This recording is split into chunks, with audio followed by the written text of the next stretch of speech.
자, 여러분 안녕하세요. 이 자유인의 서재 한동안 뜸했습니다만은 오늘은 이 인하대학의 연극영화과 교수시죠. 조희문 교수님 모셨는데요. 연극영화과의 교수님은 좀 분위기가 다르지 않을까 이렇게 느껴지기도 합니다만은 일단 모시도록 하겠습니다. 어서 오십시오. 예, 안녕하십니까.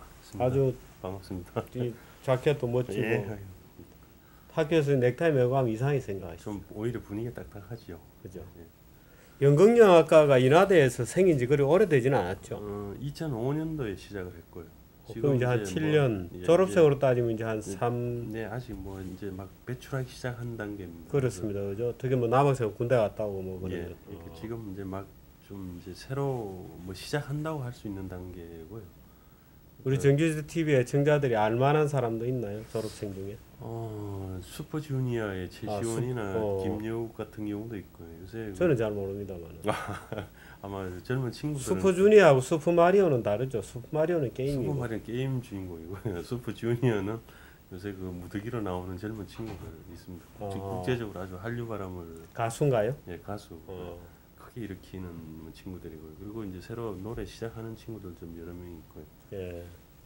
뭐 이렇게 TV에서 활동하는 친구들 좀 여러 명 있습니다. 그래서 전체적으로 뭐 연예계에서 활동하는 친구들은 신인 또는 뭐 나름대로 그 경력이 있다고 하는 친구들까지 해서 상당히 한 여러 명 있습니다. 예.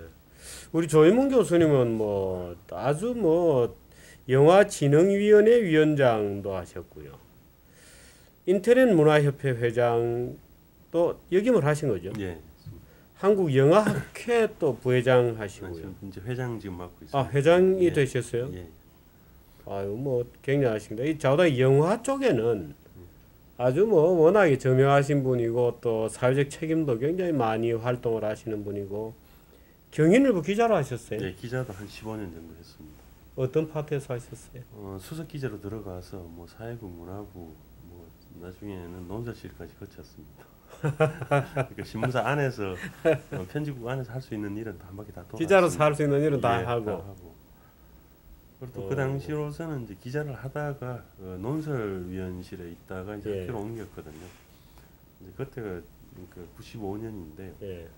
왜 옮기셨어요? 아니 그 당시는 저는 뭐 원래 공부를 좀 하겠다고 생각을 했고, 그래서 그때 이제 언론 기자에서 사실 학교로 옮긴 경우도 그때 좀 드물었습니다. 그래서 이게 뭐 나름대로 꽤 또 이렇게 좀 뭐 이야기거리가 됐던 그런 경우도 있고요. 특히 또 영화로 이제 전공을 해서 학위를 받은 경우가 제가 그때는 국내에서는 좀 처음이었거든요.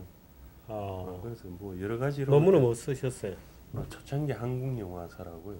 그러니까 영화가 이제 우리나라에서 이렇게 좀 들어와서 자리 잡는 과정들에 관한 뭐 그런 얘기들이었는데, 이제 대략 그 영화에 관한 얘기들이 초기에는 그러니까 좀 연구하신 분이 좀 여러 분 계시긴 했었습니다. 예. 물론 이영일 선생님이나 뭐 김정은 선생 같은 분들이 계셨는데, 예. 이창기 선생님이랑 대부분 그때는 좀 학술적인 연구라기보다는 좀 야사적인 이야기 정도의 수준이었다고 생각이 스토리를 수집하고 예, 그러니까 기록해 대부분 그 당시들은 그러니까 영화계 현장에 계셨던 분들과 또 그런 연구 조사를 하는 분들은 사실 연배가 같이 가거나 좀 연배 차이가 나더라도 같은 동세대를 이렇게 이루고 있었던 상태였기 때문에 뭐 특별히 연구를 한다기보다는 그 이야기 자체가 역사가 되는 뭐 그런 시절이었던 것 같긴 합니다. 그러다 보니까 이야기로서는 참 재미있게 이렇게 순환이 되는데 좀 학술적인 의미라 그럴까, 이제 영화의 어떤 문화적인 가치 이런 거를 좀 따지고 가리는 데는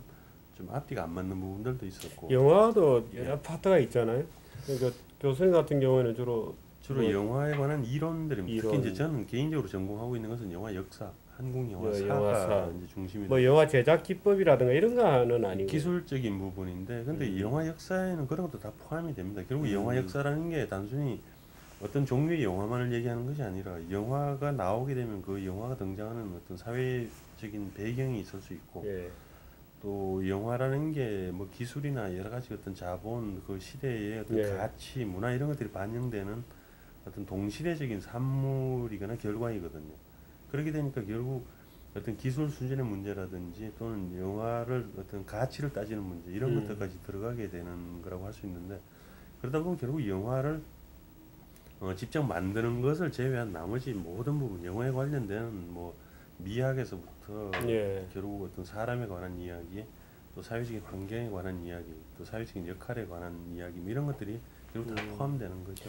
제가 이 조이문 교수님께 꼭 여쭤보고 싶었던 것 중에 예. 하나가 최근에 한국 영화 뭐 오늘 책 얘기하기는 예. 조금 다른 얘기입니다만 최근에 한국 영화를 보면 예를 들어 기본적으로 반미 코드가 있죠. 예를 들어서 뭐 동막골이라든지 뭐 JSA 뭐 또는 뭐 뭔가에 또 한강에서 괴물 나왔다고 하는 괴물 뭐 나왔던 영화, 뭐 그것도 뭐 실미도 태극기 휘날리며 뭐 이런 태극기도 종류 영화들이 대체로 좀 그런 경향들이 보이고 기본적으로 있죠. 반미 코드에다가 사회주의적 성향을 강하게 띠는 말하자면 좌파 또는 좌익적 어떤 레프트 코드의 어떤 그런 게 주류인 것 같은데 그 왜 그런가요? 역사가 깁니다. 사실은 영화가 이제 워낙 그 어떤 메시지 전달력이 강하고 예, 또 사회 문화적인 영향이 크다 보니까 영화를 누가 주도하느냐라고 하는 문제는 초기에서부터 대단히 민감한 문제였거든요. 예, 그러니까 영화는 우리가 크게 보면은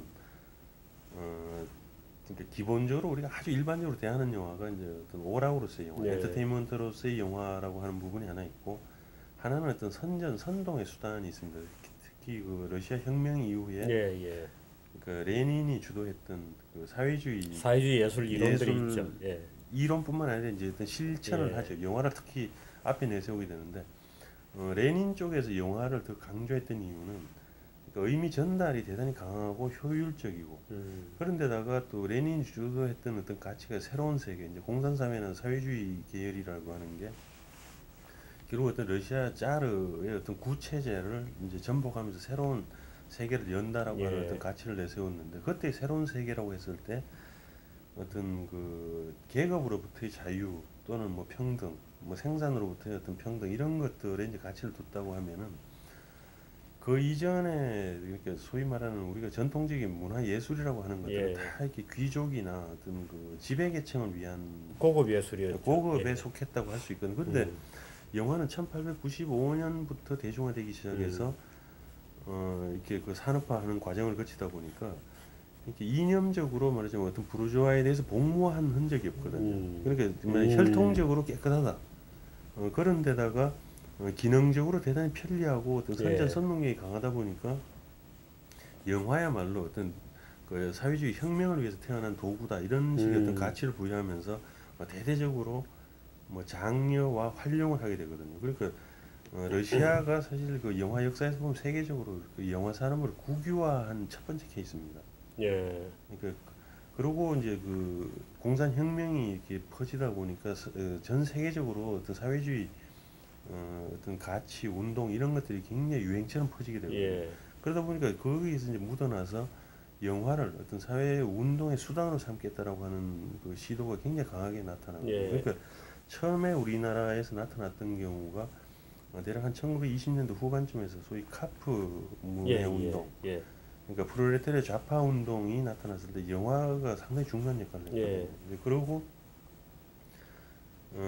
대략 해방 이후에 그 해방 공간에서 한 해방 때부터 한 6.25 전쟁 전까지 예, 또는 대한민국 정부가 수립되기 전까지 아주 그 혼란스러웠던 시기에 또 영화를 둘러싼 논쟁들이 대단히 치열하게 벌어집니다. 예, 그러니까 영화를 뭐 국유화하자든지 또는 뭐 정부가 통제하면서 이것을 어떤 그 선전선동의 수단으로 삼겠다 이런 것들이 되고 그리고 이제 한 세 번째로 큰 흐름으로 보면은 한 80년대 우리가 소위 말하는 민주화 바람이 불고 난 이후에 영화가 또다시 어떤 운동의 수단으로 동원되는 것들이 있습니다. 그때가 일반 상업 영화 쪽에서는 그런 운동이 좀 미미했지만은 그 특히 대학가를 중심으로 벌어진 운동들 소위 그 서울대학교에서 시작된 얄야성이라고 하는 그 영화 동아리가 있었는데 얄라선. 예. 예, 그것이 그 말하자면 그 어떤 대학의 운동권에서 문화적으로 굉장히 중요한 역할을 하게 되고 또 그때 특히 그 당시로서는 어떤 서울대학교가 갖는 상징성이라 그럴까요? 아주 그 엘리트 대학생들이 영화를 운동 수단으로 삼았다.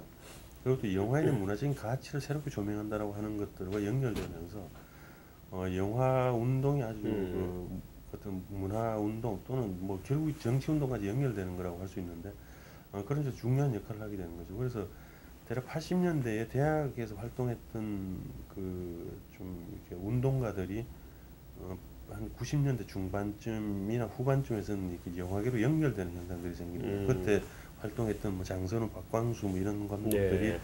한국 영화에 중춘을 이루게 되고 또 뭐 상당히 조직적이라 체계적이라 그럴까 그런 식으로 그 영화에 대한 이념적인 훈련을 받았거나 교육을 받았거나 그 또는 이제 90년도 중반에 실제로 말하자면 충무로를 장악한 거다. 그치 거의 뭐 주도하는 이렇게 예. 중심이 되거나 적어도 상당한 영향력을 행사하면서 영화계를 이렇게 좀 이끌게 되는 이런 현상들이 생기죠. 그러니까 또 그때는 대략 한 80년대 후반쯤에서 보면은 이런 뭐 우리가 전통적인 충무로라고 하는 경우 예. 충무로 쪽에서도 자본의 변화라든지 어떤 운영 주체들이 바뀌거든요. 그래서 전통적인 영화 제작을 했던 사람들에서 어떤 대기업 자본으로 바뀌게 된다든지 예. 하는 그 성격도 변하게 됩니다. 이제 그런 과정에서 영화의 어떤 운동적인 시각이 굉장히 많이 개입을 하게 되고 사회, 정치, 문화 이런 것들과 연결되면서 영화가 대단히 그 바탕으로는 좀 이렇게 문화적인 성격을 띄는 것처럼 포장하지만 그 속에서 보면은 어떤 운동으로서의 성격을 많이 띠게 되거든요. 그러니까 그런데다가 특히 또 영화가 이제 좀 민감하거나 어떤 사회적인 영향이 상당히 크다고 보는 것은 일반적으로 보면 영화가 주는 어떤 그 비주얼이라 그럴까 겉에서 보이는 모습은 대단히 예술적인 문화적인 모습으로 예. 보이게 예. 되거든요. 어떤 주장 같은 것들이 설령 담겨 있더라도 그게 전체적으로 일관하는 것이 아니라 어떤 부분에만 담겨 있기 때문에 그냥 영화적인 미학만 얘기하면 그런 것들은 별로 중요하지 않는 것처럼 뭐 감추거나 이렇게 묻어버릴 수, 예. 숨겨진 말하자면 섞여 있는 거죠, 예, 그게. 근데 잘 이제 녹아 그거를 있으니까요. 이용하는 쪽에서 보면 은근히 그런 것들을 자꾸 이렇게 활용하거나 확산하면서 분위기를 만들고 뭐 이렇게 되는 과정을 이제 거치면서 영화가 대단히 중요한 역할을 하게 되는 거죠. 그리고 특히 한 2000년대쯤에 와서는 거의 영화가 어떻게 보면 사회 문화 쪽에서 중심으로 뛰어오르는 아마 이건 한국 영화 역사에서 보면 처음으로 경험하는 예. 시대처럼 보일 수도 있거든요. 그러니까 과거에는 한국 영화라고 하면은 뭐 늘 이렇게 수준이 낮고 이렇게 가치가 없고 반문화적이거나 뭐 아주 이렇게 보면 시대에 뒤떨어지는 것처럼 이렇게 얘기를 하고 그랬거든요. 그러니까 우리가 일반적으로 영화라고 얘기했을 때 그 영화가 가리키는 대상은 상당히 수준 높은 외국 영화, 그 중에서도 미국이나 프랑스 영화 정도가 중심이었고 한국 영화는 굳이 뭐 국산 영화 또는 방화 뭐 아주 그 비아냥거리는 투로는 뭐 체류탄 영화, 뭐 예. 고무신 영화 이런 식까지 이제 비난을 하면서 한국 영화를 보는 게 대단히 부끄럽거나 아주 저급한 문화 행동인 것처럼 또 한국 영화 관객은 뭐 문화적인 소양이 거의 없는 사람인 것처럼 이렇게 좀 낮춰보거나 비난하는 이런 분위기도 강했다고 할 수 있는데 저도 그게 한 2000년대쯤에 와서는 예. 영화라고 하면은 결국 그 아주 기본적으로 한국 영화가 중심이 되고 오히려 외국 영화는 뭐 미국 영화나 프랑스 영화 이런 식으로 국적을 붙여서 구분하게 되는 이런 단계로 바뀌게 되는 그러니까 그 한국 영화 역사로 본다면 적어도 2000년대쯤에 와서는 영화가 사회적인 중심에 서 있는 거는 분명하지만은 그 대상이 아주 철저하게 외국 영화, 특히 미국 영화 중심이었던 것에서 한국 영화로 돌아왔다 전환됐다라고 하는 것은 큰 변화였다고 할 수 있는 거고 또 그때의 한국 영화들이 담고 있는 여러 가지 어떤 가치 전복적인 어떤 표현이나 시도들은 상당히 많이 나온다 이제 좀 노출된다고 할 수 있습니다. 그래서 오늘 책을 좀 제가 이렇게 말씀드리고 예. 싶은 책이 이제 언더도그마라는 책인데 예. 언더도그마가 결국은 보면은 사회적으로 어떤 약자를 만들어 놓고 예. 약자를 어떤 아이콘화 시키면서 그것을 통해서 어떤 주류 세력이라 그럴까 중심을 또는 강자를 공격하는 어떤 논리나 분위기 이런 것들에 관한 얘기를 다루고 있는데요. 제가 보는 데는 영화가 사실 어떤 그런 언더도그마적인 예. 상황을 연출하고 조장하고 강화하는 데 크게 기여하는 굉장히 어떤 좋은 매체 수단이죠. 굉장히 좋은 예, 수단이죠. 그러니까 우리가 일반적으로 영화를 보시면은 대부분의 영화들이 기본적으로 선과 악의 대립 구도로 설정이 되거든요. 네. 그리고 악으로 상징되는 사람들은 대부분 부자이거나 어떤 강한 권력을 갖고 있거나 뭔가 이런 경우들이 되는데 그 사람들은 평균적으로 보면은 뭔가 부도덕하고 뭔가 이게 사회적인 어떤 예. 그 공생에 대해서는 관심이 없고 약한 사람을 배려하는 것에 대한 전혀 뭐 이렇게 인식이 없는 인물처럼 아주 그러니까 혹독하고 자기 탐욕에만 빠져 있고 뭐 상대방의 어떤 불행이나 배려에 대해서는 조금도 관심이 없는 사람처럼 이렇게 설정이 되는 게 일반적입니다. 그리고 거기에 이제 상대적으로 희생을 당하거나 뭐 이렇게 구박을 당하거나 하는 사람들은 보면은 가난하고 착하고 아주 순박한 사람들처럼 보이거든요. 그러니까 이 영화는 기본적으로 그 사람들이 왜 순박한지, 이 사람들이 왜 그렇게 악독한지에 대한 설명은 별로 하지 않습니다. 오히려 선악을 극단적으로 강조하면서 그냥 나쁜 사람은 처음부터 나쁜 사람, 그리고 이런 사람들은 도무지 어떤 뭐 회개하거나 변화할 수 없는 사람이라고 딱 못을 박아두고 가난하고 착한 사람들은 영원히 착하고 태어날 때부터 착하고 뭐 순박한 사람, 이런 어떤 사회 구조에서 보면은 이런 사람들을 보호하지 않는 사회, 또 이런 사람들을 보호해야 되는 어떤 제도적인 보완 장치 뭐 이런 노력들이 나와야 된다라고 하는 것들을 하게 되거든요. 그러니까 결국 결론에 가서는 아주 그 악당으로 설정되는 인물들은 아주 처참하게 징벌을 받고 그렇죠. 뭔가 이렇게 약하고 선량한 사람들은 끝에서 이제 잘 된다라고 하는 식으로 이렇게 이야기를 꾸미는데, 이 언더도그마라는 책을 한번 읽어보시면은 맞아, 그런 구도가 바로 그 언더도그마주의자들이 그 상정하고 있는, 또 선동하는, 또 아니면 이용하는 어떤 시스템이라 그럴까, 체계 속에서 가장 아주 그 적당한 형태로 이렇게 통용된다라고 하는 것을 이렇게 많이 좀 공감할 수도 있습니다. 자, 지금 책 얘기를 하셨어요. 그 네. 책을 제가 일단 보여드리겠습니다. 언더도그마 이렇게 되어 있고요. 원래는 언더독에서 나온 말이죠. 네, 언더독의 언더독과 오버독을 이제 대신하는 언더독, 오버독을 뒤에 이제 도그마에 이제 말을 붙여서 언더도그마 이렇게 표현을 한 것 같습니다. 강자가 말하는 약자의 본심 이렇게 되어 있고요. 마이클 프렐이라고 하는 사람이 지었고, 박수민 옮김 이렇게 되어 있습니다. 출판사 지식갤러리고요. 제가 뭐 전에도 한 번씩 이 내용은 뭐 좀 제가 알고는 있습니다만은, 우리 조인문 교수님 오신다 그래서 제가 쭉 이제 내용 요약한 뭐 그런 자료들을 읽어보고 아주 제가 참 재밌게 읽어보고 했습니다. 우선 목차를 간단하게 소개를 해드리면, 뭐 파트 1 언더도그마의 뿌리, 뭐 우리의 판단 기준이 된 가진 자와 갖지 못한 자, 언더도그마가 우리의 생사를 결정한다. 옳고 그름을 구별하는 방법 언더도그마. 태초에도 언더도그마가 있었다. 뭐 모든 권력과 싸우는 언더도그마. 뭐 우리 주변의 언더도그, 인간 본성은 어두운 면, 뭐 변화된 강국 카피, 정치가들이여 언더도그 타이틀을 달아라. 뭐 이런 논지입니다. 이 책을 오늘 소개를 해주시는데요. 여러분들도 아마 이 현상, 이 책을 읽으면 아마 여러분 우리가 평소에 좀 혼란스럽게 생각했던 그런 일관되게 관찰되는 이상한 현상들이 내적으로는 그런 언더도그마적 어떤 논리구나 또는 경향성이구나 이런 것을 발견을 하고 다소는 체계적으로 좀 이해할 수 있는 어떤 틀을 가질 수 있지 않을까 이렇게 저도 기대를 하는 책인데, 우선 조 교수님하고 이 책 얘기를 이제 본격적으로 좀 해보도록 하겠습니다.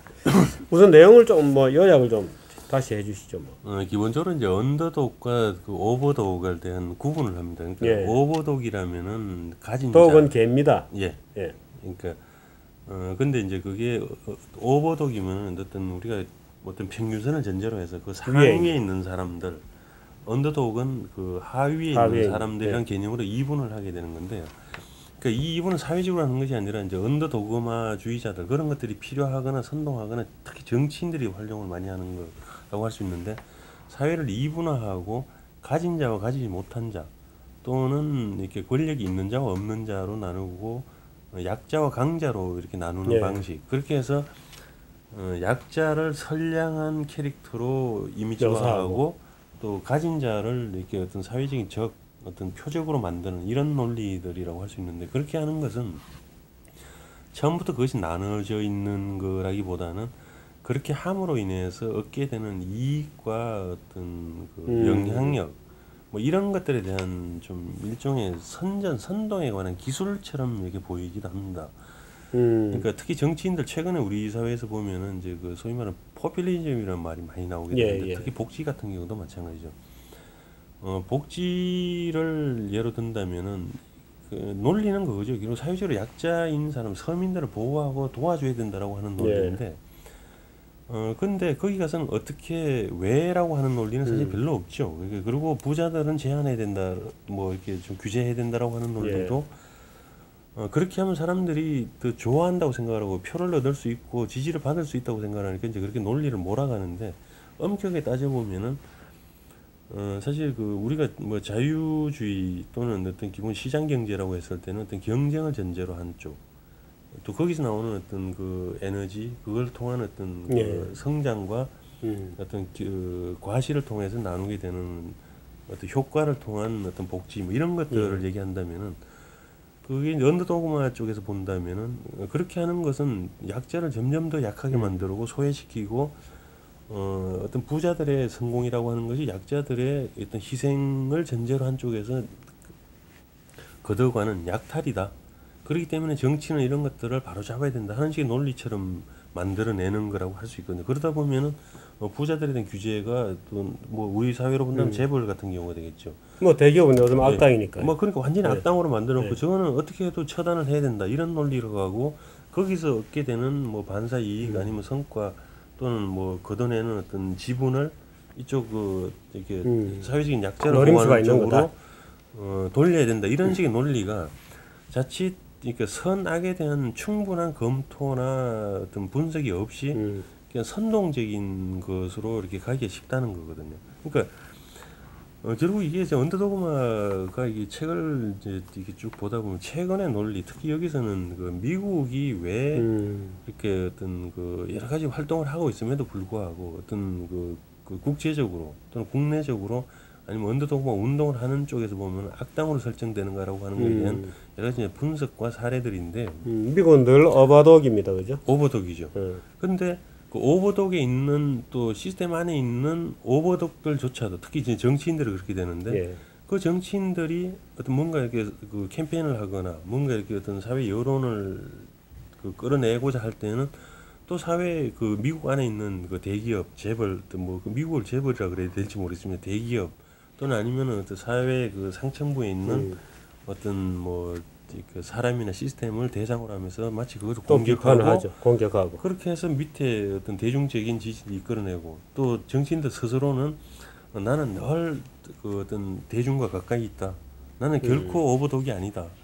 뭐 이런 식의 어떤 이미지 메이킹을 하려고 하는 과정들 이런 것들을 이제 상당히 그 사례 중심으로 이렇게 좀 보여주고 있는데 대단히 설득력도 있고 좀 시의도 적절한 것 같은 느낌이 듭니다. 사실은 이게 언더도그마라고 하는 현상이 이제 하나의 우리 인식 편향으로 자리를 잡고 있고 또 때로는 정치적으로 이제 그게 교묘하게 조작되거나 강화되어서 나타나는 문제는 언더도그마적 관점을 갖게 되면 사실 어떤 사건이나 사태에 대한 진정한 이해나 해법을 찾는 것은 아니게 되는 거죠.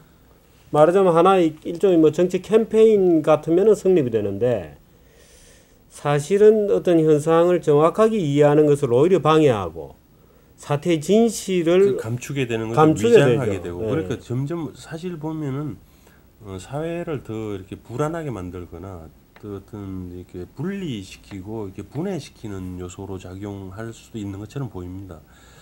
근데 실제로 이 책을 보고 있으면은 우리가 이게 미국에서 벌어지는 상황을 갖고 예를 들고 있는데 사실 우리 문화에도 널리 퍼져 있다고 생각이 되거든요. 우리가 흔히 보면은 뭐 배고픈 건 참아도 배 아픈 건 못 참겠다라든지 뭐 옆에 누구가 뭐 사촌이 땅을 사면 배가 아프다라든지 이게 공정한 경쟁이나 이게 어떤 그 서로 공존하기보다는 내가 노력해서 어떤 결과를 얻겠다, 성취하겠다가 아니라 상대를 험담하고 낮추고 이렇게 무시함으로써는 반사이익을 통해서 자기 위안을 삼거나 하는 경우들이 대단히 많다고 할 수 있거든요. 말하자면 우리가 평등의식도 여러 레벨이 있다고 볼 때 다소 좀 비열한 형태의 평등의식 같은 그런 것도 좀 포함이 되겠습니다. 저는 그렇게 끌어내려서 같이 가자. 그래서 근데 그러다 보니까 결국은 그것을 이용하는 것은 정치를 하는 사람들이거든요. 그러니까 우리가 소위 말해 민심이나 여론이라고 하는 것도 그것이 어떤 합리적이거나 정말 논리적이라기보다는 그때 감정적인 반응도 상당히 많이 포함되어 있다고 보거든요.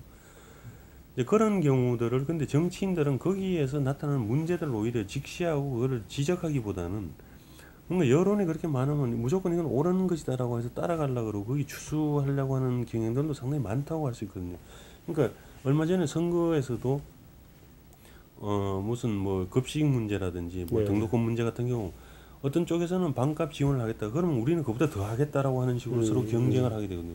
재원을 어떻게 마련하고 그런 것들이 결국 나중에 어떻게 그 어떤 국민 복지를 되돌아올지에 대한 대책들을 따지기보다는 우선 당장 그렇게 하는 것이 사람들을 설득하고 표를 얻는데 도움이 되는 것처럼 이렇게 하고 또 그렇게 또 이렇게 일반 국민들 쪽에서도 그렇게 하는 것이 잘해주는 것이라고 생각하는 뭐 이런 경향들이 일반화되다 보면은 결국 논리는 사라지고 합리는 사라지고 뭔가 이렇게 그 어떤 분위기 또는 그 때의 어떤 행동 양식 같은 거 뭐 이런 떼그리즘이죠. 네. 뭐 떼그리즘. 뭐 그런 것들이 더 네. 주도하게 되는 뭐 이런 것들로 이렇게 사회가 채워지는 뭐 이런 현상들에 대한 얘기를 하고 있는데 그게 동서양에서도 보면은 뭐 우리뿐만 아니라 그 과거 이렇게 그 역사에서도 여러 군데서 나타나는 것들이라고 할 수 있거든요. 그래서 이걸 보면서 결국 그 저는 이제 뭐 요새 최근에 나온 그 정의란 무엇인가도 그렇고 예. 언더도그마도 그렇고 하지만은 현상을 분석을 하고 있는데 어떻게 해야 되는가에 대한 답을 내놓지는 못합니다. 결국 그것이 어제 오늘의 일도 아니고 이게 뭐 당장 그렇다고 그 해법을 낼 수 있는 것도 아니고 그렇다고 지금 정치인들이 어떤 문제가 있다고 해서 자기네들이 태도를 바꾸어서 우리는 그러면 나는 표를 무시하고 내가 옳은 얘기를 하겠다라고 할 수 있는 정치인이 과연 얼마나 될 수 있는가 이런 것들을 보면 우리 사회적으로 어떤 바른 말을 하고 또 올바른 네. 대안을 내고 했을 때 과연 그것에 대해서 공감하고 지지하고 따를 수 있느냐. 그러니까 우선 당장 뭐 진짜 우리가 소를 잡아먹는 한이 있더라도 우선 당장 그냥 만족하면은 그것이 더 잘 되는 것이 아니냐 뭐 이런 생각도 하게 됩니다. 그러니까 언더도그마라는 것이 기본적으로 약하니까 옳다. 너는 약자니까 옳은 거야. 뭐 말하자면 이제 약자 편향적 사고 뭐 이렇게도 볼 수 있겠는데 문제는 이제 이게 마치 그 약자에 대한 동정 공감하는 도덕적 어떤 그런 것처럼 위장되어 있다 보니까 사실 현실에 대한 정확한 인식을 방해하는 이제 그런 현상이 나타나는 거죠. 그럴 수도 있겠죠. 사회적으로 약자를 보호해야 된다라고 하는 큰 명제는 뭐 아무 누구도 이의가 없을 예. 겁니다. 그러나 항상 그래서 어떤 방법으로 어떻게 할 거냐라고 하는 문제는 대단히 다르다고 할 수 있거든요. 그리고 이것을 선별적으로 할 것이냐, 포괄적으로 할 것이냐라고 하는 것도 여러 가지로 좀 따지고 가려봐야 되는 문제인데 결국 언더도그마주의자들이나 언더도그마를 이렇게 그 이용하고자 하는 쪽들에서 보면은 그런 가치 판단을 하기 전에 결국 유리한 쪽으로 상황을 이렇게 조작하거나 선동한다고 하는 것들을 이제 걱정하는 거거든요. 그 우리가 현상에서도 이제 그런 것들을 많이 발견하게 되는 게 결국 그 뭐 금방 말씀드린 것처럼 어떤 복지 문제가 최근에 우리 사회에서 그 이슈가 됐지만 그것을 결국 그때 뭐 민주당이나 이제 한나라 새누리 지금 명칭을 바꾸긴 했습니다만 결국 그때 뭐 그러니까 여당 야당을 대표하는 두 당이 제시하는 사회적인 공약만 하더라도 그것을 실현하는데 필요한 그 예산이 뭐 수십조 원이 드는 정도인데 그것을 어떻게 조달할 것인가라고 하는 것에 대해서는 별 책임도 안 지고 뭐 이렇게 하는 것들 같은 경우 뭐 이런 것들이 되어 있고 또 그다음에 지금 최근에 우리가 사회적인 논란이 됐습니다만은 미국과 FTA를 체결하는 문제에서 미국에 대한 문제에 대해서는 그렇게 아주 뭐 난리에 가까울 정도의 그 소란이 벌어졌지만은 중국이나 EU와 FTA를 하거나 또는 뭐 일본과 하는 문제들에 대해서는 관심도 없거나 아예 네. 그 내용에 대해서는 뭐 별로 그냥 뭐 정말 무시하는 정도의 수준까지 가고 있는 이런 극단적인 분리 같은 게 또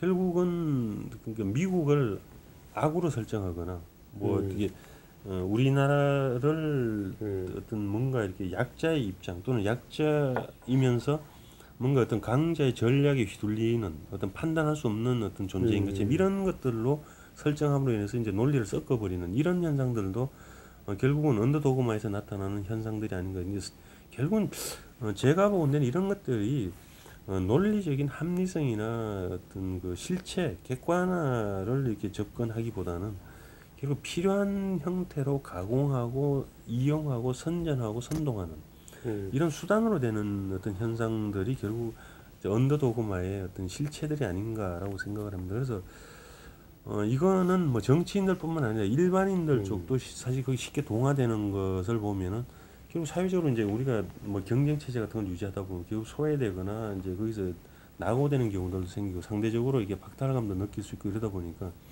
그래서 서로 어떤 경쟁을 통한 어떤 건강한 어떤 공존 공생을 하기보다는 결국 상대방을 쉽게 비난하고 뭔가 깎아내리고 허물어뜨리고 함으로 인해서 그 어떤 자기 위안을 삼거나 또는 앞서가는 사람들을 그냥 이렇게 그 약화시키는 뭐 이런 것들로 가서 사회를 움직이는 또는 사회 속에 내재되어 있는 어떤 도피 심리 아니면은 뭔가 이게 불안한 그 자기 방어의 어떤 기저 같은 것들을 어떤 사회적인 다른 논리로 포장해내면서 합리화를 하는 뭐 이런 행동들도 결국 어떤 언더도그마의 한 현상이거나 흐름이거나 또는 언더도그마주의자들이라고 할 수 있는 것이 아닌가 이렇게 볼 수도 있습니다.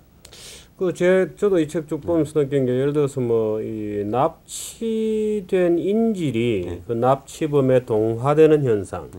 그래서 오히려 밖에 자기를 구하러 온 경찰을 비난하게 되는 이런 현상도 이제 대표적으로 언더도그마적 심리 그러니까 상태죠. 이제 스톡홀름 신드롬이라고 해서 예. 그때 납치범과 동화되는 그 사례에 대해서는 전에 한번 얘기된 예, 적들이 예, 있었는데 예. 이제 이 책에서 언급하고 있는 것은 그 중동 사태에서 그러니까 그 미국이 그러니까 이라크 사태 같은 데서 예. 이제 전투를 했을 때 그 아프간 뭐 일종의 뭐 우리가 지금 테러리스트라 그럴까요? 아니면 그쪽에 그 뭐 군대라 그럴까요? 하여튼 무장 세력들한테 이게 납치된 미국인들이 그러니까 학대를 당하거나 아주 심한 경우는 처형까지 당한 사례가 있는데도 미군들한테 구조되고 난 뒤에 그 납치 피납자들이 보인 반응은 결국 시간이 지나면서는 미국이 나쁘기 때문에 결국 우리가 이런 일을 당했다라고 하는 식으로 이렇게 논리를 만들어가게 되는 뭐 이런 현상을 좀 하나의 사례로 들고 있기도 합니다. 일종의 뭐 크게 보면 뭐 스톡홀름 신드롬 비슷한 어떤 심리 상태가 되는 거죠, 그죠? 근데 그게 이제 그 구분되는 것은 스톡홀름 신드롬 같은 경우는 그 피납자한테 대한 학대를 하지는 않았거든요. 근데 그러니까 피납자들이 이제 결국 이렇게 같이 지내다 보니까 그 납치범들에 대한 상황을 이해하게 되는 것들인데 지금 이 상황은 전혀 다른 거죠. 그러니까 피납자들이 납치범들로부터 받은 대우는 아주 형편없거나 어떤 목숨을 위협받을 정도까지 실제로는 처형까지 당한 사례가 있는데도 불구하고 그러니까 그 사람들이 어떤 테러리스트나 폭력 집단이 아니라 뭔가 다시 이게 결국 그럼에도 불구하고 미국이 잘못했기 때문에 우리가 이런 현상을 겪게 된다. 이런 사태를 당하게 됐다라고 하는 식으로 반응을 보이는 것에 대한 일종의 약간 뭐 정신착란적인 그런 속성도 약간은 있다고 하는데 말하자면 인지부조화적 측면도 좀 있어 보이고 그런데 이게 종북하고도 비슷해 보여요. 종북주의 그 때들이 대단히 유사하다는 느낌이 들어요. 그래서 저는 이 책이 그러니까 미국에서 벌어지는 특히 9.11 사태 같은 경우라든지 지금 그 미국의 금융 그 사태 같은 뭐 이런 최근의 사례들을 좀 중심으로 다루고 미국이 이제 뭡니까 이라크 전쟁 같은 경우 이런 것들을 이제 큰 사례들 몇 가지를 갖고 다루고 있는데 근데 거기서 벌어지고 있는 상황들 또 설명하는 논리 또 그 일의 흐름의 어떤 맥락 이런 것들을 보면은 우리가 과거에 겪었던 여러 가지 현상들뿐만 아니라 지금 말씀드린 FTA나 복지 포퓰리즘이나 뭐 이런 것도 종북주의자들이 보이고 있는 그 어떤 선전 선동들 뭐 이런 것들과 연결됩니다. 최근에도 지금 그 통합 그 진보당인가요? 거기서 보이고 있는 그 어떤 그 자기네 내부의 그 뭐가 이렇게 선정 과정이라 그럴까요? 그 후보들을 비례대표 선정 과정에서 보이는 그 과정과 그것에 대한 대응들이 보면은 상대방을 비난했을 때 그러니까 다른 사람이 그런 일을 했을 때 하는 비난과 자기네들이 그 당사자가 됐을 때 보이는 태도는 전혀 다른 모양이거든요. 마치 이게 뭐 그런 과정이 없었던 것은 아닐지 모르지만 그것이 정당하지 않다거나 이게 뭔가 누군가 의도로 갖고 있는 고의적인 훼손이다라고 하는 식의 논리를 펴고 있는 것. 그 다음에 북한에서 벌어지고 있는 어떤 일들에 대해서도 비난하지 않으면서 마치 그런 것들은 남한이 잘못하고 있기 때문에 대한민국 정부가 뭔가 저쪽과 충분히 조율하지 못하거나 대응하지 못하거나 관리하지 못했기 때문에 그렇다는 논리로 만들고 있거든요. 이런 거죠. 예를 들어서 북한에 저희 그 북조선의 저 동포들이 굶주리는 것도 무슨 경제봉쇄 때문에 굶주린다 이렇게 생각하면 이건 이해가 안 되는 거죠. 근데 이제 걔들은 그렇게 주장을 하니까. 그러니까 지금 그렇게 언더도그마주의자들은 대부분 상황을 그렇게 만들고 있다고 걱정을 하는 거죠. 근데 그게 좀 단순히 걱정이 아니라 실제로 그런 현상들이 세계적으로 굉장히 광범위하게 퍼져 있다라고 보는 거거든요. 근데 저도 뭐 이 책을 읽으면서 상당히 많이 그 동의를 하고 공감을 하는 부분이 결국 이게 어떤 당대의 일뿐만 아니라 우리가 실제로 많은 부분에서 그런 것들을 경험하면서 왔고 또 나 스스로도 어떤 그런 것들이 이렇게 쉽게 동화되거나 이렇게 휘둘리고 있는 것은 아닌가 이런 생각이 들 정도로 참 익숙한 상황이다 이런 생각이 많이 듭니다. 그 사실 어떤 인식의 편향성, 우리도 모르게 어떤 사고의 어떤 편향성, 습관적인 그런 걸 갖게 되는데 그것을 이제 언더도그마 이렇게 적어놨네요. 언더도그마란 약자가 힘이 약하다는 이유로 강자보다 도덕적 우위에 있고, 말하자면 약하니까 옳다 이런 건데 힘이 세다는 이유만으로 비난받아 마땅하다고 여기는 믿음이다. 그러니까 우리가 아주 일반적인 예로 다윗과 골리앗을 예로 드는 경우들도 있거든요. 그러니까 다윗과 골리앗이 싸움을 할 때 골리앗은 정말로 그 거인이고 다윗은 아주 그 작은 체구에 뭐 힘도 약하고 이런 상태인데 서로 싸우게 된다라고 했을 때 사실 우리가 교육받거나 이렇게 뭔가 이해하고 있는 것은 다윗이 그 골리앗을 이렇게 쓰러뜨림으로 인해서 어떤 자기 정당성을 충분히 확보하고 있고 골리앗은 크기 때문에 그 쓰러지는 것이 당연하다라고 하는 논리가 그냥 이게 상식처럼 돼 있다고 볼 수 있거든요.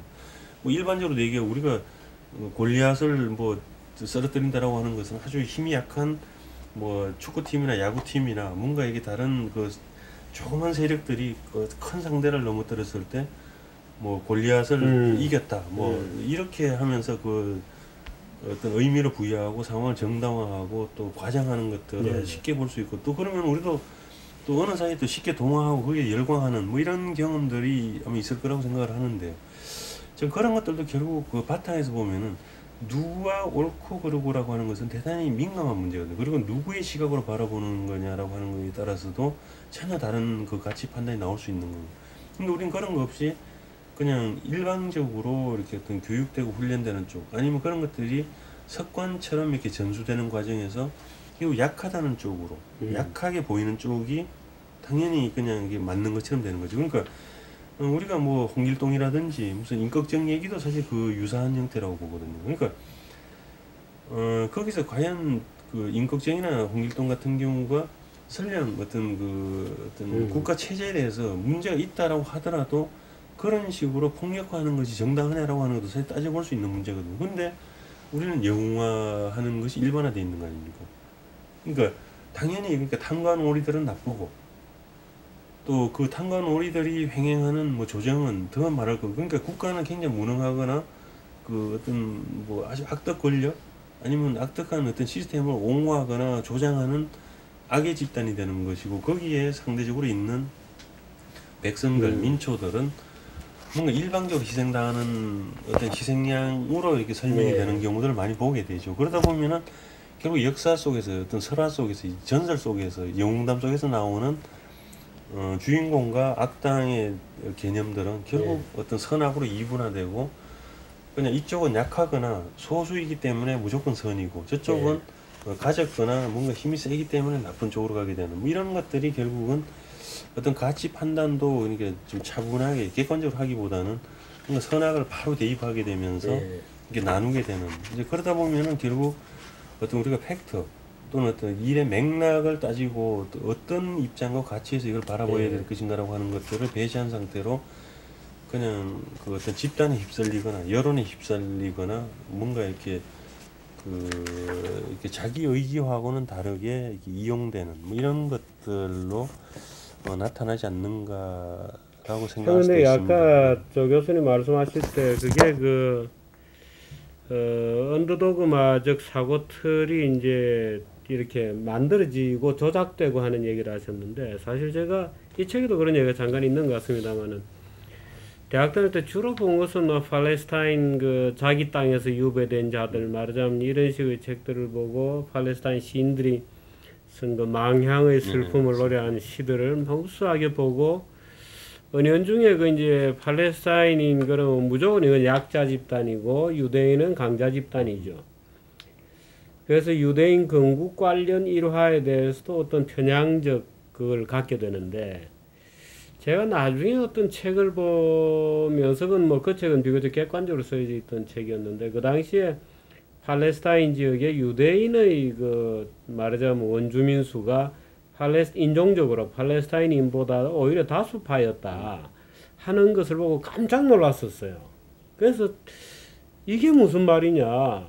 그래서 전 세계에 떠돌던 유대인들이 팔레스타인 조용하게 살고 있는 사람들을 가서 쫓아내고 자리를 차지한 거 아니냐, 이렇게 생각하고 있던 제가 깜짝 놀랐던 적이 있는데, 이 책에도 그런 얘기가 약간 나오는 것 같아요. 그러니까 팔레스타인인 그러면 그럼 무조건 약자니까 무조건 그 주장이 옳다. 옳거나 아니면은 팔레스타인이 테러리스트처럼 아라파트 시절에는 뭔가 이게 또 그 테러 이미지도 강했기 때문에 반대로 또 그 이스라엘에 대해서 무조건적인 지지를 하거나 또 종교적인 입장에서 본다 그러면은 이스라엘이 뭔가 그건 이슬람이고, 예, 그러니까 저쪽은 이슬람이 되고 여기는 그 유대교가 되니까 종교적인 입장이거나 아니면은 뭔가 그 우리가 그냥 이렇게 미디어를 통해서 받아들인 정보를 통해서 일방적으로 이스라엘이 옳다거나 뭐 이렇게 되는 거죠. 아마도 제 기억으로는 우리 쪽에서 보면은 팔레스타인을 옹호하는 논리는 거의 안 보였던 것 같긴 합니다.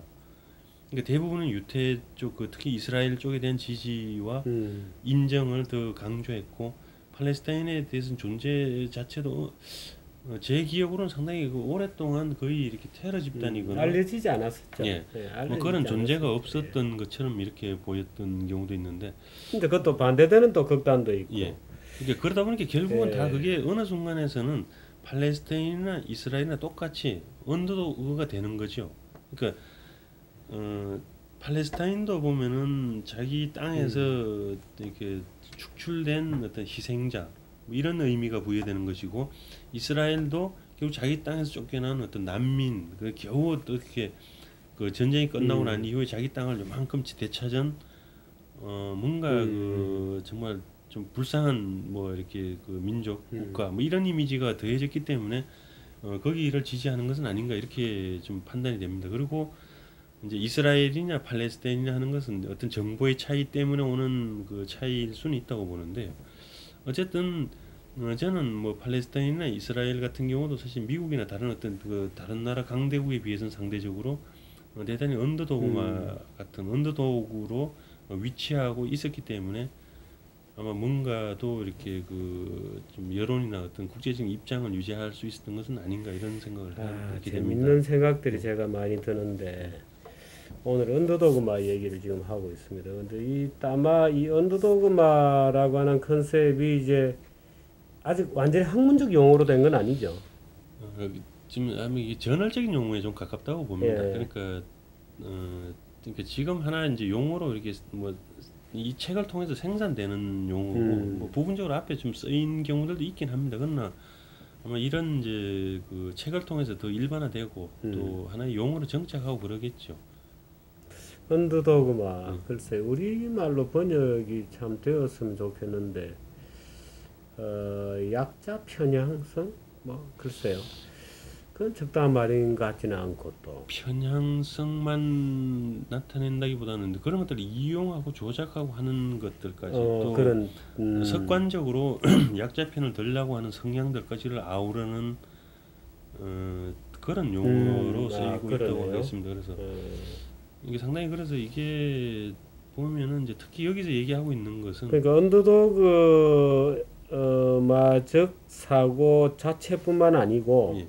언더도그마적 사고를 만들어내는 어떤 메커니즘, 그러니까 그 자체도 포함하는 예, 개념입니다. 그러니까 선전 선동까지도 여기 들어가 있는 것 같아요. 이 책을 보면서 이제 공감이 많이 되는 부분은 단순히 언더도그적인 현상만을 얘기한다 그러면은 그냥 그것은 좀 이게 좀 소극적이라고 할 수가 있겠는데 예.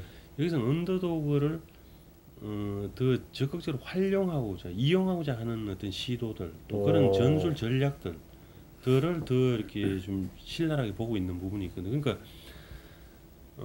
뭐 단적인 예로 미국 그 이제 그 대통령 선거 과정에서 뭐 이제 빌 클린턴이나 무슨 존 케리 같은 경우 지금 전에 뭐 선거가 되겠습니다만은 각자가 자기가 그 정말로 이렇게 재산이나 뭐 이렇게 사회적인 위치, 지식, 교양을 따져보면 절대로 언더독이 될 수 없는데도 불구하고 그 정치인들은 자기가 언더독의 입장에 있거나 최소한 언더독과 공감하고 공유하고 있다라고 하는 이미지를 만들기 위해서 노력하는 여러 가지 그 시도들을 보여주고 있거든요.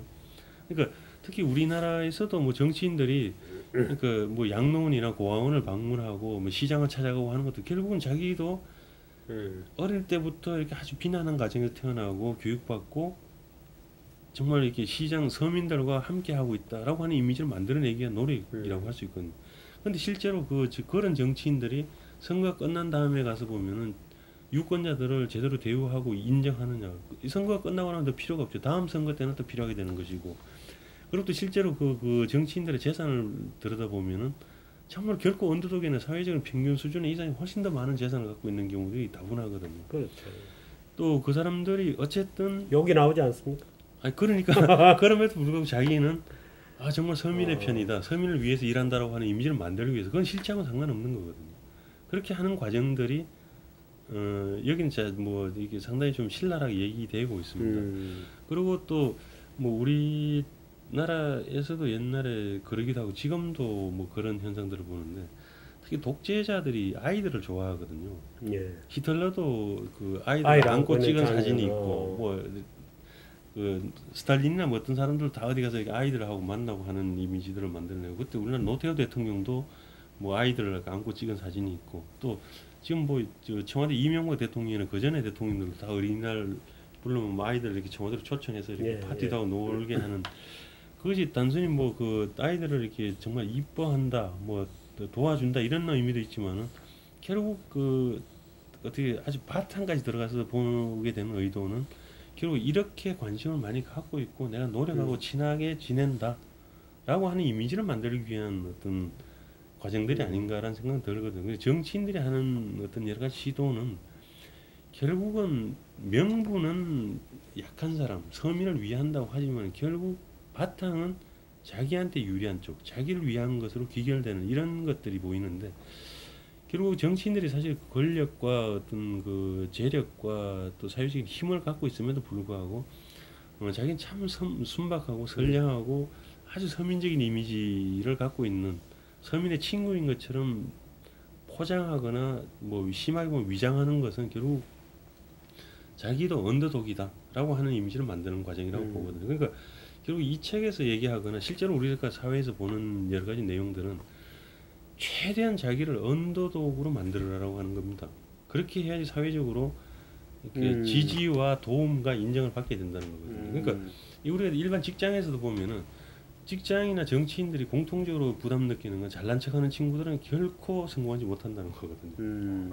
그렇게 되면 그 순간에 표적이 되고 오버독이 되는 거죠. 예, 오버독 중에서도 아주 악당 오버독이 되는 거거든요. 그러니까 표적이 되면서 뭔가 이게 시비가 되고 공격의 대상이 되므로 하는데 사회적으로 그 직장 안에서나 사회적으로나 이렇게 약자인 것처럼 보이고 서민인 것처럼 보이고 좀 어리숙하고 뭔가 빈틈이 있는 사람일수록 뭔가 이렇게 공감이 가고 친근감이 생기고 친구인 것처럼 보이게 되는 이게 사회적으로 이게 보호와 혜택을 더 많이 받게 되는 뭐 이런 현상들도 또 여기서도 다루고 있습니다. 그래서 사회적으로 이게 뭐 전술 전략적인 측면에서 본다면은 좀 이게 사회적으로 성공하고 싶다거나 좀 뭔가 이렇게 여론의 지지를 많이 받고자 하는 사람일수록 아니 근데 언더독에 그 어떤 접근을 해야 된다라고 하는 얘기도 하고 있습니다. 제가 그 참 이 정규제 TV 그런 프로도 제가 하나 만들어 올렸습니다만 어떤 국회의원이 자기를 서민이라고 표현을 했어요. 저하고 얘기하다가 그래서 제가 참 기절할 뻔했습니다.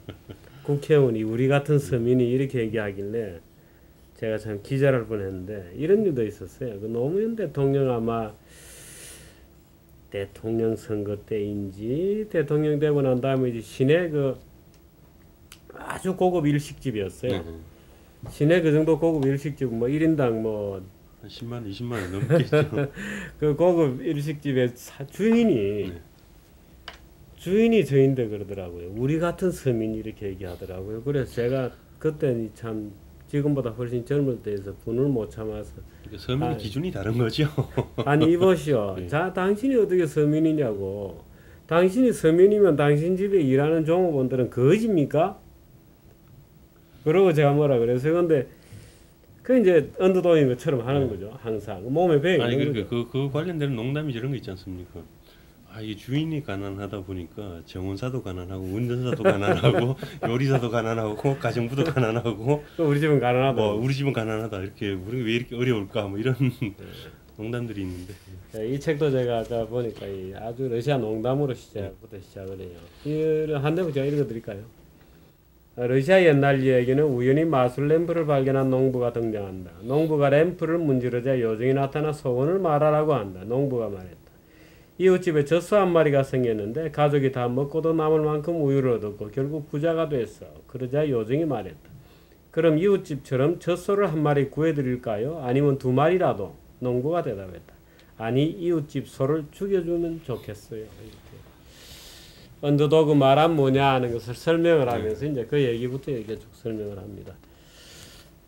이 책 오늘 뭐 연극 영화 전문가 중에 우리나라에서 뭐 추종을 불허하는 전문가이시죠. 조희문 교수님 모시고 오늘 언더도그마 얘기 들어봤는데 이 그림은 제가 아직 이해를 잘 못하겠습니다. 이 사자가 밑에 조그맣게 되어 있고요. 작고 약하게 보이고 오히려 얼룩말을 크게 함으로 얼른 인해서 사자를 동정하게 된다는 동정하게 되는 뭐 그런 이미지죠. 그러니까 거. 일종의 위장처럼 보이게 되는 거죠. 근데 이렇게 그려놓고 보니까 굉장히 무섭네요. 얼룩말이 무섭게 보이네요.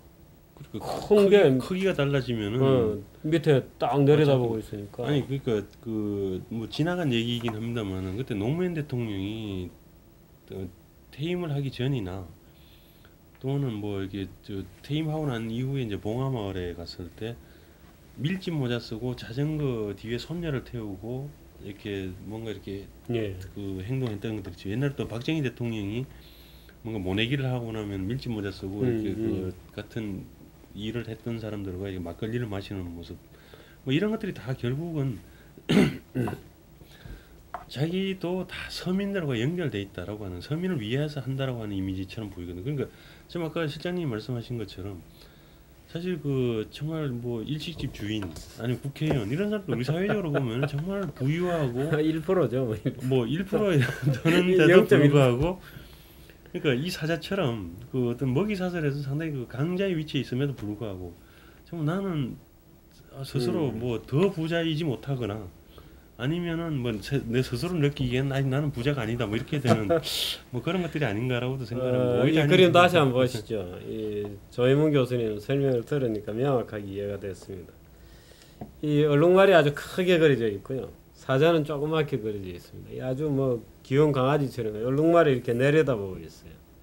그 권력관계가 완전히 역전돼 보이죠. 말하자면 이런 착시나 착각을 만들어내는 사고 편향 중에 하나가 언더도그마고 또 그런 사고 편향뿐만 아니라 그것을 기획하고 재생산하는 메커니즘까지가 포함되는 그런 개념으로서 언더도그마라는 개념을 오늘 이 조희문 교수님께서 잘 설명을 해주셨습니다. 제가 뒤에 책값을 보니까 13,000원인데요. 인터넷에서 사면 조금 더 싸질 수도 있으니까 여러분 아주 재밌습니다. 이번 주에는 이 책을 하나 여러분 좀 읽어보시고 이 지적인 재미를 또 그동안 뭔가 설명이 안 되었던 현상들 중에 맞아 그게 언더도그 말하는 개념을 가지고 보니까 정말 아주 명료하게 그 행동 특성이나 숨겨진 어떤 그림 같은 것이 잘 드러나 보일 수도 있을 것 같다는 생각을 저도 해봅니다. 네. 뭐 오늘 여기까지 할까요? 뭐 조금 더 해도 됩니까? 그렇습니다. 예, 다시 말씀해주세요. 뭐, 근데 이게 이제 언더도그마를 보면 결국 그 우리가 서민 또는 대중이나 뭐 이런 국민이라고까지 할 수 있겠는데 이쪽을 우리가 이렇게 좀 선한 집단으로 볼 수 있는지 아니면은 정말 그 어떤 윤리 도덕이나 이런 가치를 떠나서 이해관계에 따라서 움직이거나 어떤 선동에 따라서 움직이는 정말 그런 집단으로 봐야 되는지가 좀 혼란스러울 때가 있습니다. 우리가 그 동양 쪽에서도 보면은 이제 그 육아 사상에서 보면은 예. 기본적으로 사람은 어떤 선하다고 보거든요. 성선설 쪽으로 그렇죠. 가게 되는데 예. 여기는 이제 윤리와 도덕 이런 것들로 사회를 통제하고 할 수 있다 이렇게 보지만은 법과 사상 쪽에서 보면은 사람들은 절대로 이게 윤리 도덕으로 통제되고 운영되는 것이 아니라 이해관계와 필요에 의한 조정들이 결국 어떤 뭔가 가치를 만들어내고 서로 이렇게 공존하게 만든다라고 하는 것들을 본다. 그러니까 상당히 법과 쪽에서 보면 상당히 시니컬하게 보거나 좀 정말 이렇게 실리 중심의 가치 중심의 그것도 이제 그게 또 국가의 역할이라고 제안하는 거죠. 그런 쪽에서 보면 여기서 나오는 언더도그마에 그 저기 편입되거나 이제 쓸려 들어가는 쪽에서 보면은 사실 그 집단은 별로 이렇게 그 윤리적인 도덕적인 것 같지도 않고 그러니까 어떤 집단 이해관계에 따라서 상당히 질투심도 강하고 이렇게 분노하게 되고 휩쓸리면서 어떤 뭐 좀 차별, 소외 또는 아니면 억울한 감정들을 이렇게 좀 쉽게 드러내거나 경우에 따라서 폭력화되는 단계까지도 보게 되는데 결국 이런 사회가 이제 좀 바람직하냐 뭐 이런 그 논란도 있을 수 있습니다만 이 책에서도 얘기하고 그러지만 결국 우리 사회가 그 아주 유사 이래로 그런 식의 구조에서 움직여 왔고 또 그런 것들이 시대마다 형태는 다르긴 하지만 계속 이렇게 나타난 것들을 이 책에서는 언급하지 않더라도 이렇게 대입해 보면 상당히 비슷한 경우들을 많이 발견하게 되거든요. 그래서 이 책도 결국은 어떤 뭐 이렇게 그러니까 이렇게 하자라고 하는 대안을 제시는 하지 못합니다. 결국 현상을 분석할 수는 있지만은